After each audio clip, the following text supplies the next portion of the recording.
and Kendall. So whisker cat. What? Whisker? Yeah. Whisker cat. Okay. Say bye na to the camera. Bye. Say bye, lovelies. Kiss them. Kiss.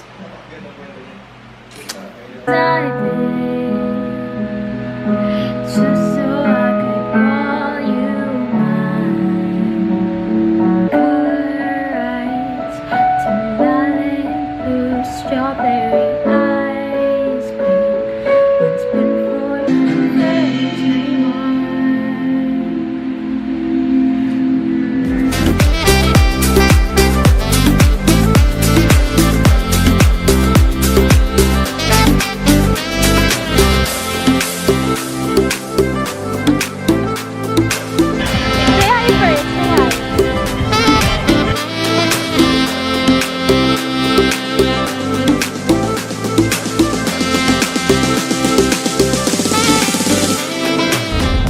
Nagmumuni-muni ka?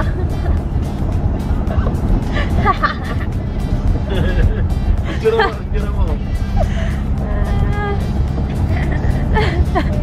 Uy, ang ganda. Sakto na kayo.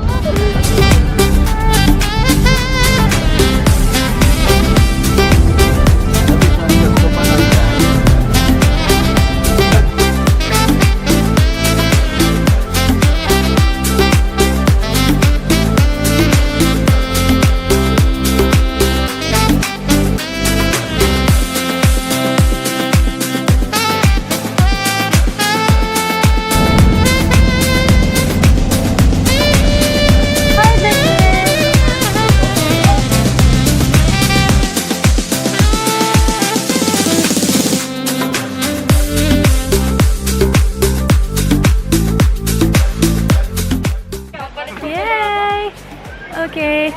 Hey guys, so we're here at Sand and Stars Beach Resort here in Dipaculao, Baler. So, ayun, ang ganda. Ito yung beach front. And then, ito yung dalawang room namin. Room tour, guys. Ganyan yung itsura ng room. And then, it's air-conditioned. So, this is my room with Gege and Simon and Aika. And then, this is kila Daddy, kila Tita Ana. And, ayan yung view. Tada! Ang ganda ng view na, diba?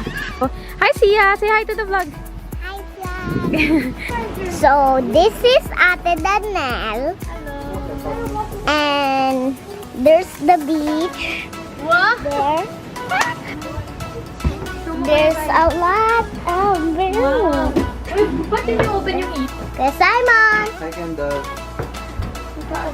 Yan yung mini table. Tapos meron silang alcohol. And then, ang ganda ng design. Alam niyo yung sa Mamma Mia? Ganun yung vibe ng design na to. It's a double deck. Dito si Gege. Saan ka? Dito ka? Si Gege. Sa baba si Zai. Ako. And then sa taas si Aika. Uy! Wow! Okay. I didn't expect this na ganito yung magiging bathroom. Actually, it's nice. Say hi. So, ayan ang ginagawa ng aking mga kapatid.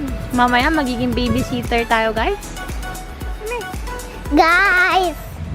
This is Jack Jack. Show mo. Jack Jack. Boss Jack. And Ate Danelle. He's so pretty. Thank you. And there's Ate Danelle.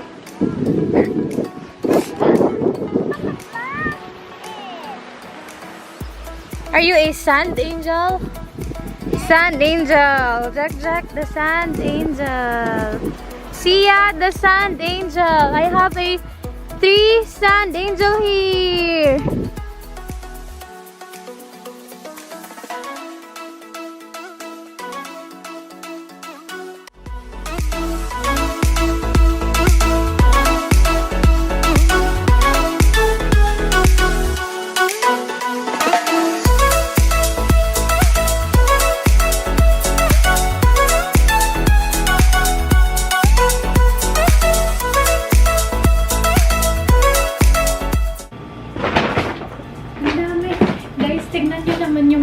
Aayusin ko.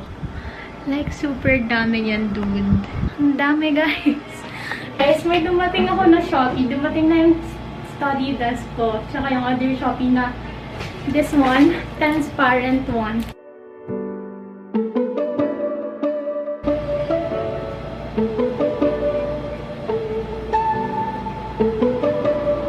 Kasi matagal na tong drawer ni Daddy, di na namin binago since ang dami nga din kailangan bilhin na furniture sa bahay. So, currently yan lahat ng long sleeve ko and yung mga needs ko sa school.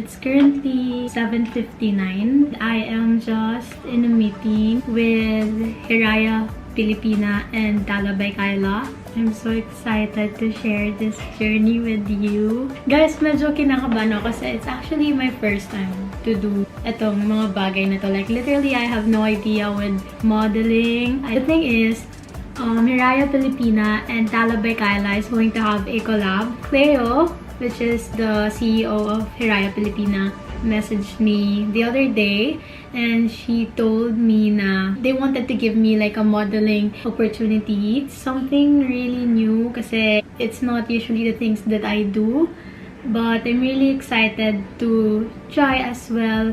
Tomorrow will be the shoot, which is Saturday, March 12. Ngayon, nagdi-discuss namin like kung anong oras and what do we need to wear.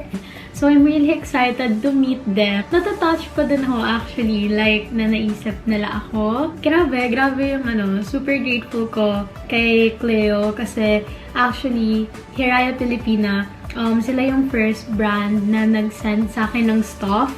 Na as in like sobrang unexpected. So without them, feeling ko hindi magsa-start yung journey ko. Without Hiraya Pilipina, I don't think magagawa ko yung mga I don't think magkaka-trust din sa akin yung ibang brands.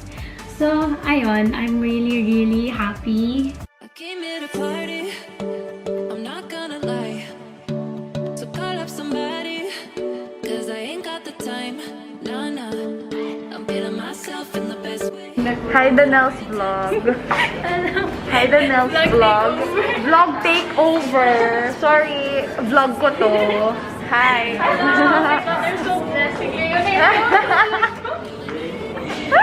Vlog takeover. Takeover. OOTD. Ay, sasama dapat. OOTD na ako at lahat. Sorry, Danelle.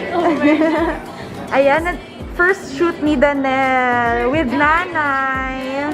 First mo, no? Oh my God!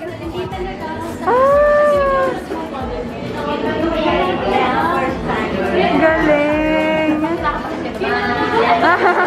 Uy, pinapakaba mo lalo.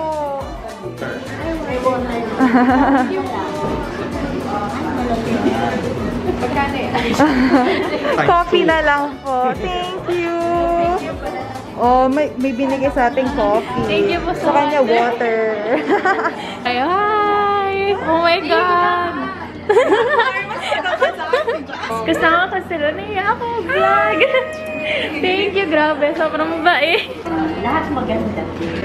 Ignoring the pressure, like it's not even there.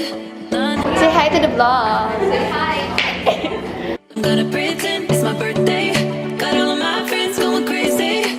This is how we do. Dancing in the club on a Saturday night. Go driving down Sunset, feeling alright, yeah. Ay, go Doing anything we like. Oh, cruising down the beach till the morning light. So wild and free, feeling so alive, yeah. So cute.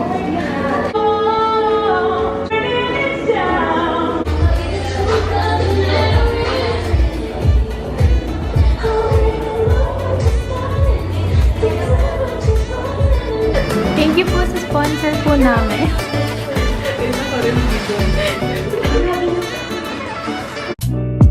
Growing up, I've always wanted to become a pediatrician. I've always wanted to work with kids and just be around them. It wasn't an easy journey at all. It even came to a point where I asked myself, do you think you're really capable of achieving your dreams? knowing that you have a hand like this. There was also a time where I asked my Lola Doc if she thinks that I am capable, and she said, just follow your dreams, and if it is God's will, then it will happen. But after that talk, I still had a lot of doubt. So back when I was in first year college, I took a very different course, but I knew somehow that it's not a course that I feel really connected with. After finishing one academic year, that's when I realized that maybe I should just trust myself. So now I am taking a course that is very close to my heart. I think that our imperfections and our disability should never be a hindrance towards reaching for our dreams. I am Danelle, and I am capable of making my dreams come true.